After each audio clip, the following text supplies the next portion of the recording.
I have so much to get out in this video. Let's hope I can get to it all. Okay. So first of all, Martin Luther King's actual birthday is January 15th, but they observed the third Monday in January as his birthday. Did you also know that that Alabama and Mississippi also observed that same day for Robert E. Lee Day? So in December 1999, the family of Martin Luther King brought up a suit against a man named Lloyd Jowers, a Memphis business owner, who claimed that he is the one who paid James Earl Ray to shoot Martin Luther King. And they knew that that was ridiculous, and so they brought up this suit. And the jury, after 3 hours, after hearing all of the evidence, they found that there was a conspiracy, and that there's no way that a lone gunman could have done it. Okay. So I'm going to read this. Remember, I did a video about snitches and informants. Okay. So I'm going to read this article.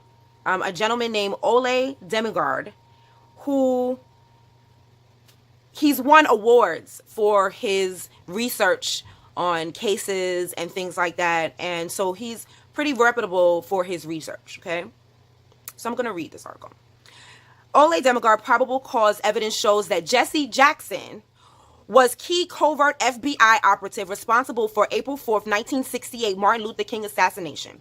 Jessie Jackson continued as a post-King U.S. black leader, including as 1984 to 88 Manchurian U.S. presidential candidate in 1991. Okay. Author and researcher Ole Demigard, recipient of 2016 Prague Peace Prize, has documented probable cause evidence showing that Jessie Jackson, aka Jesse Louis Burns, acted as a key FBI operative in a covert operation which resulted in the assassination of Dr. Martin Luther King in Memphis, Tennessee on April 4th. Jessie Jackson seems to have been one of an integrated covert assassination team that also included the U.S. Army sharpshooters, CIA, FBI, and Memphis police that assassinated Dr. King on the balcony of the Lorraine Motel.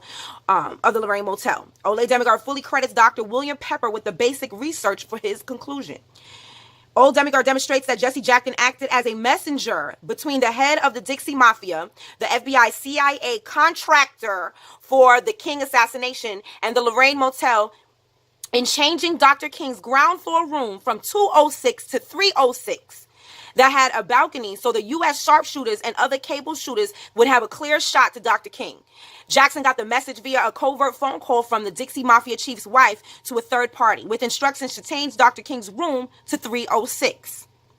On the day of the assassination, Jessie Jackson, along with his co-conspirator, police CIA operative Reverend Billy Kyles, were the only one of Dr. King's key inner circles not to wear ties, despite Dr. King's public reprimand and argument with Jackson minutes before he was shot that he would change into a tie, which Jackson vehemently refused. The U.S. Army sharpshooters and shooters involved in the King assassination had been issued orders to only shoot people wearing ties, which included Dr. King, Reverend Andrew Young, and possibly Reverend Ralph Abernathy, Dr. King's presumed successor. Okay, keep that in mind. This refusal by Jessie Jackson to wear a tie immediately prior to the assassination is probable cause that Jessie Jackson was part of the assassination team, adhering to its secret code of no ties for conspirators.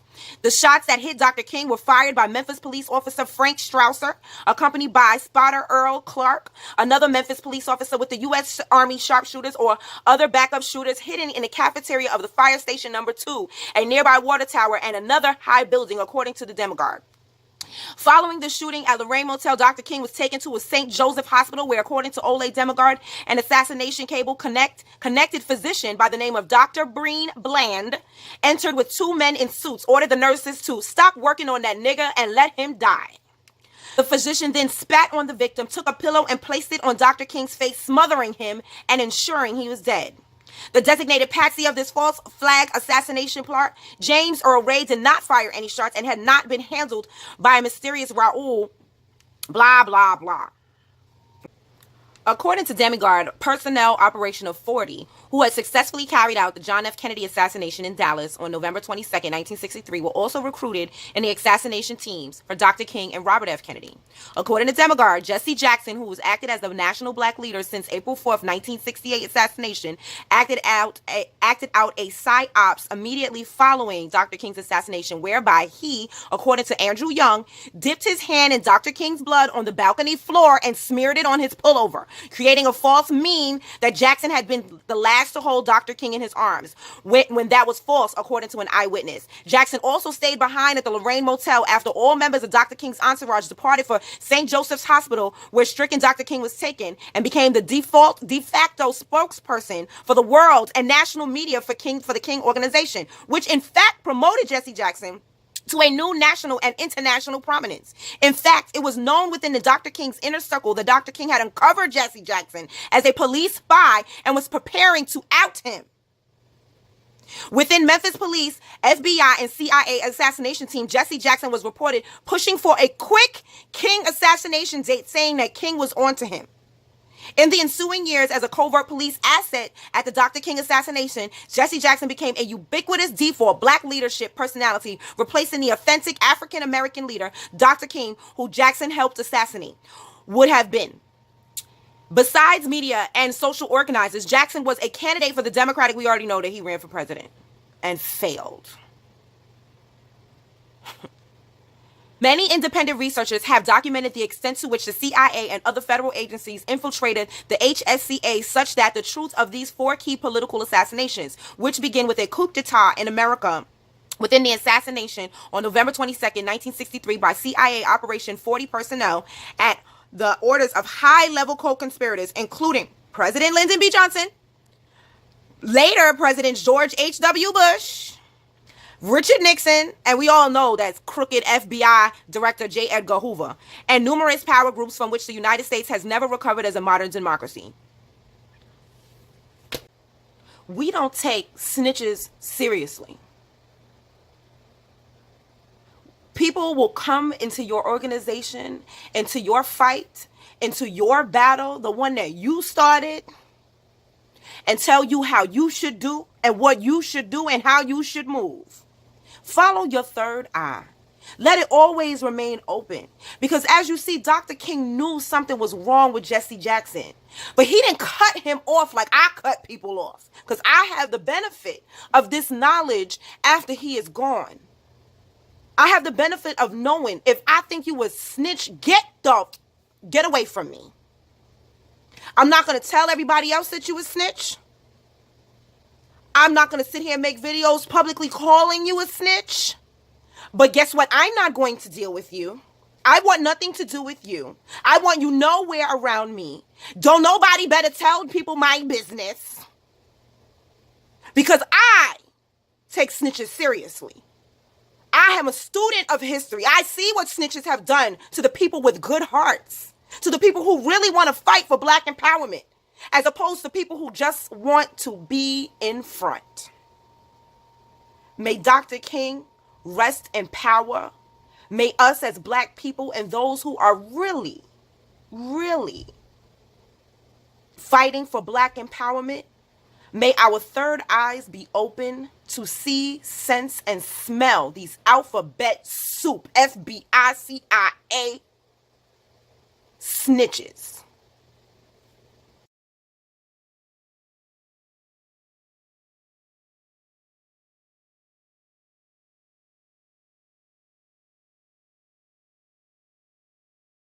About 5:45, we walked on the balcony, and he was talking to people in the courtyard.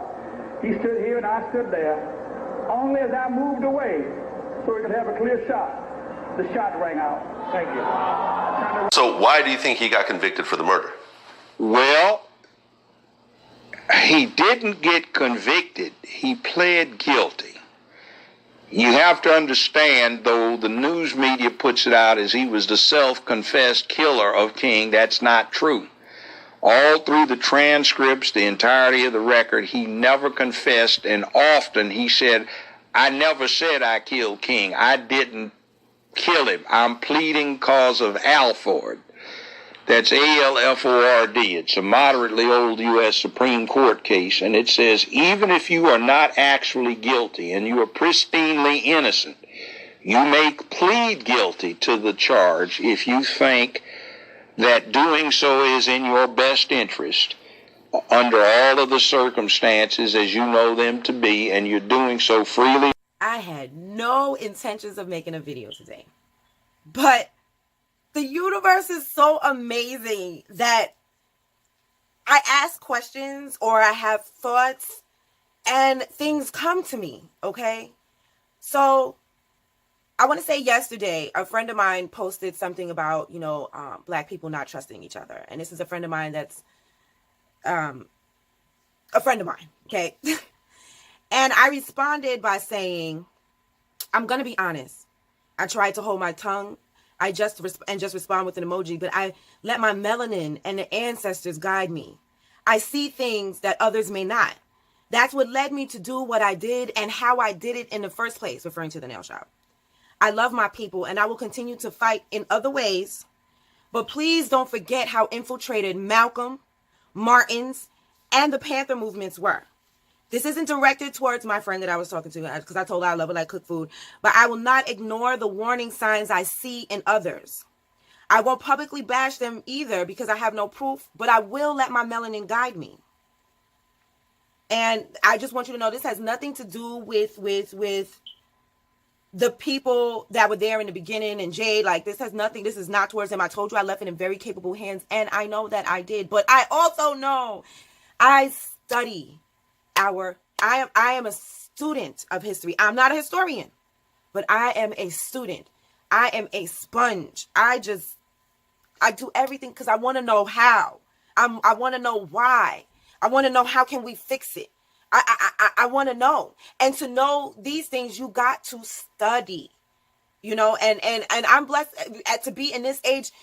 There's so much information just on YouTube. Now, you got to pick who you listen to. But I try to listen to the scholars, the Dr. Benz, the Bobby Hemmets, the Francis Cress Welsings, the Neely Fullers, the Professor James Smalls, the Professor Kaba. You understand? Dr. Layla Africa. And that's just, and some of the younger ones, like, because of Hidden Colors, Tariq Nasheed. You understand what I'm saying? Like, I try to pick and choose who I listen to. And I'm sure I left some names out. Edwin Nichols, Dr. Edwin Nichols.